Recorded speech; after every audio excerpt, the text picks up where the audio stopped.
સપનાઓ મોટા હોવા જોઈએ, જગ્યા નાની હોય તો પણ ચાલે. આ કોઈ મોટી દુકાનની કહાની નથી.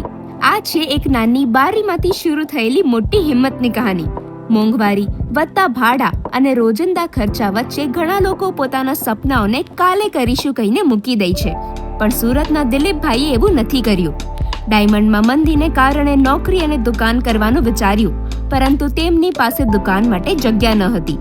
પણ તેમના મજબૂત ઇરાદાની કોઈ સીમા પણ ન હતી, જેથી તેમણે પોતાની અપાર્ટમેન્ટની એક બારીને દુકાનમાં ફેરવી દીધી, જ્યાં દરવાજા નથી પણ એક બેલ અને એક બારી છે, જેમાંથી સપનાઓ વેચાય છે. લોકો માટે આ માત્ર એક અનોખી દુકાન છે, પણ તેમના માટે આ છે તેમની હિંમત, તેમની જરૂરિયાત અને સૌથી મહત્વનું તેમનો આત્મવિશ્વાસ.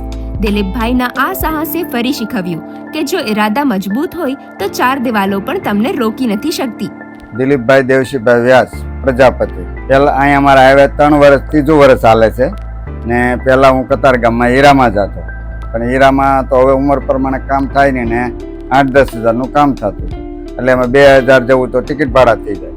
પછી મેં તોય 6 મહિના તો હું હીરામાં ગયો. પછી મેં તો હવે કાંઈક નવું કાંઈક આપણે અહીંથી જ થાય એવું તો કરી. તો મેં પછી ઘરે જ વિચાર કર્યો કે આપણે ઘરે જ તે 500નો માલ નાખી, પહેલાં 500ની વસ્તુ બધી નાખી, ચોકલેટ છે, બિસ્કિટ છે, પછી સાબુ છે, શેમ્પુ છે, એવું બધું નાખીને 500 રૂપિયાનો આપણે બિસ્કિટ, વેફર, હાથ એવું બધું 500નો માલ નાખીને ત્યાં છોકરા ચોકલેટે લઈ જાય રૂપિયા 2 રૂપિયાની, પછી બિસ્કિટ 5 રૂપિયાના લઈ જાય, એ પ્રમાણે બધું લઈ જાય, બિસ્કિટ, ચોકલેટ, સાબુ, શેમ્પુ ડોલમાં. એટલે મેં મગજ આંક્યો, મેં તો આ કઈ રીતે, ઘરમાં હોય તો કઈ રીતે આપણે ધંધો કરવો, પહેલે માળે તો બરોબર, પહેલે માળે ઘરમાંથી તો ઉપરથી દેવું લેવું તો કઈ રીતે કરવું, માણસ લેવા આવે ને કેમ. પછી મેં મગજ આંક્યો કે ડોલમાં આપણે દોરી બાંધી ને નીચે નાખી, એ પૈસા નાખે ને પછી આપણે વસ્તુ દઈ, પછી તોય તે અવાજ બધા પાડે બરોબર.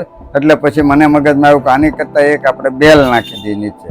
બેલ નાખી એટલે ગમે એ આવે તો બેલ વગાડે એટલે ઉપર મને સંભળાય, એટલે તરત અવાજ ન સંભળાય એટલે તરત એ બેલનો સંભળાય એટલે તરત એ વસ્તુ નાખી દો ડોલમાં ને એ પૈસા નાખી દો. એ પ્રમાણે મગજ આંક્યો કે આ પ્લાન જ હાલે. બીજે તો પહેલે મારાથી કઈ રીતે, આવો પ્લાન તો માણસને કઈ ખ્યાલ હોય નહીં. એટલે આ પ્રમાણે આ પ્લાને કર્યું એટલે મારું સક્સેસ હાલ્યા રાખે એમ.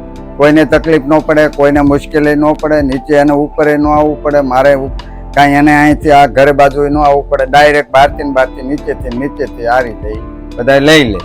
હાથ તો દુખી જ જાય ને ભાઈ, ઊભું થવું, બેવું, ડોલમાં નાખવું, ખેંચવું, એટલે હાથ તો દુખી જ જાય. છતાં પણ તોય હાલે રાખે. મહેનત કર્યા વગર તો કોઈ વસ્તુ થવાની નથી ભાઈ. મહેનત તો જોવે, મહેનત છે એનું જ આપણે આ ફળ છે. તો માણસ બેઠા બેઠા બધું કર્યા કરે, દીધા કરે તો મહેનતનું તો ફળ છે આપણે. આ મહેનત કરી એ પ્રમાણે આપણે હાલે છે.